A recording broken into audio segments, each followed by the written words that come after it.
Hello, je vous retrouve, on est le jeudi 27 juillet, il est 17h18 et je viens de rentrer du travail.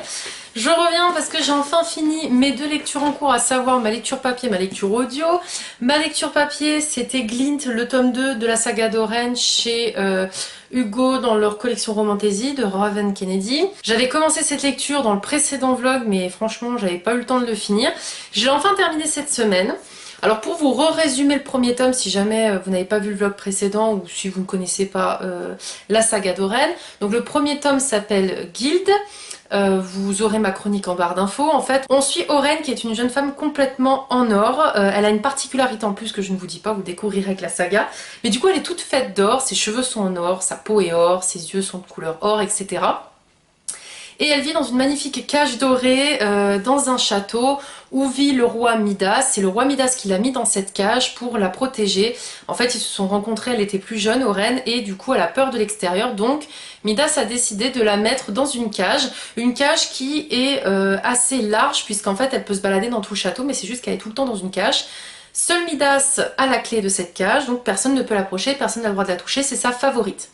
Sauf qu'Oren, c'est pas évident parce que elle est très amoureuse de Midas et elle le voit s'envoyer en l'air avec des pouliches. Des pouliches, donc en gros, les autres, entre guillemets, favorites du roi Midas, mais ce n'est pas les préférés. Donc c'est pas évident pour Oren. Le premier tome, j'avais adoré, c'était pas loin du coup de cœur, mais en fait il y avait un gros trigger warning sur des scènes de violence physique, psychologique et trigger warning viol.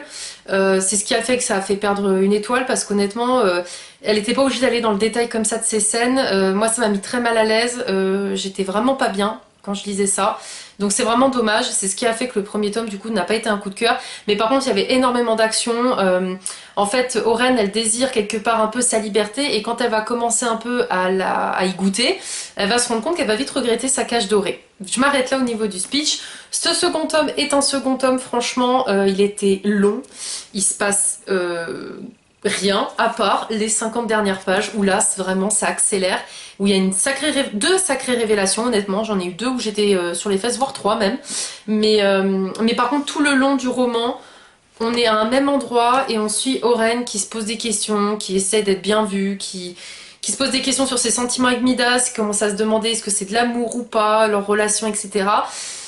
Donc je me suis quasi ennuyée tout le roman, sauf les 50 dernières pages. Mais après, j'ai quand même aimé ma lecture parce que ça se lit, parce que c'est pas prise de tête, parce que moi, Oren ne me dérange pas. Il y en a beaucoup qui la trouvent agaçante, donc je peux comprendre que c'est pénible pour vous. Mais moi, honnêtement, Oren, ça passe. Oui, elle se pose 10 000 questions. Oui, des fois, on a envie de lui dire tais-toi et avance. Mais elle me dérange pas trop. Et c'est vrai que là, on sent qu'elle ouvre les yeux sur certaines choses qui ne sont pas normales. Donc franchement par contre la fin de ce tome là nous laisse sur les fesses en mode mais qu'est-ce qui va se passer? Donc j'ai presque envie de me jeter sur le tome 3, je ne le ferai pas, je vais me lire un autre roman entre deux, mais je pense que le tome 3 qui est donc Glim, je vais me le lire incessamment sous peu. Donc je lui ai mis la note de 3 sur 5 et je vous laisse lien de ma chronique en barre d'infos. Concernant ma lecture audio qui était donc Charlie de Stephen King que j'ai terminé à l'instant en rentrant du boulot, c'est une lecture où pour moi, comme je vous le disais, c'est du déjà vu avec le King. En fait, on suit Charlie qui est avec son papa en train d'échapper à un organisme qui se fait appeler la boîte.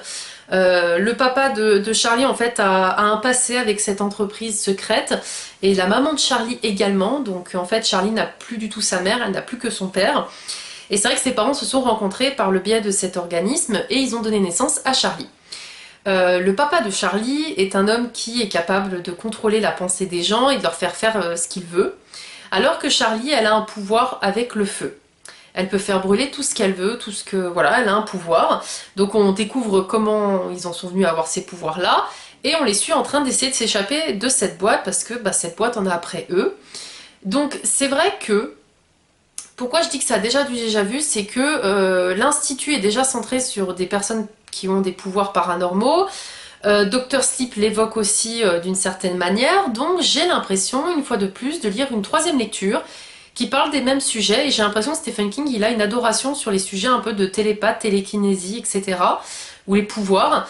Donc c'est vrai que c'est dommage. Après l'histoire a été sympa. En fait ce qui a fait que j'ai apprécié cette lecture, je pense, c'est vraiment le lecteur. Il était capable de changer les voix, de faire une voix d'une vieille femme, d'un vieil homme, d'une jeune fille, d'un homme dur. Enfin franchement il a vraiment bien fait les voix, je vous la recommande en audio cette lecture. Mais par contre, si j'avais pas eu ce gars qui faisait bien les voix, je pense que je me serais ennuyée. Parce qu'il se passe pas grand chose en fait. Je trouve que cette histoire, ce qui est le plus positif, c'est qu'en fait les personnages sont attachants. Que ce soit Charlie ou son papa, ou même quelques personnages autour qui veulent les aider. Ils sont attachants. Mais alors par contre, même la fin, j'ai pas trop aimé parce que on nous laisse sous-entendre que ça va se terminer comme on aimerait que ça se termine. Mais on n'a pas le fin mot de l'histoire.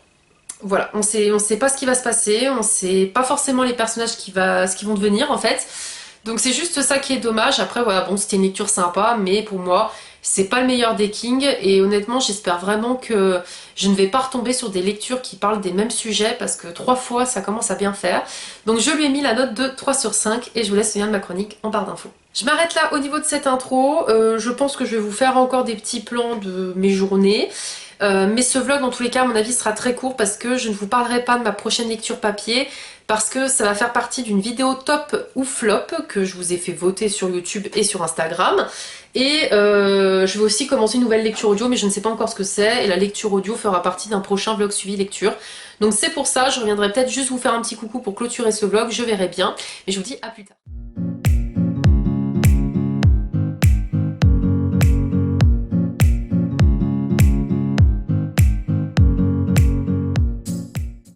Je vous retrouve, on est samedi 29 juillet, il est 17h45. Je vais m'arrêter là au niveau de ce vlog parce que il faut vraiment que je commence le suivant sur peut-être un top ou flop. Je vais voir encore, je suis encore indécise.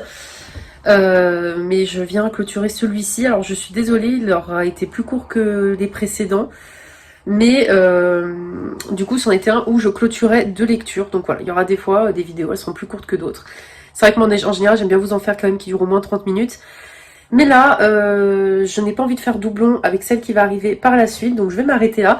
J'espère que cette vidéo vous aura quand même plu. N'hésitez pas comme toujours à mettre un petit pouce, à mettre un commentaire en lien avec le sucre si vous ne savez pas quoi mettre en commentaire. Parce que ça me fait toujours très plaisir. Et puis je vous dis à très vite pour de prochaines vidéos. Salut!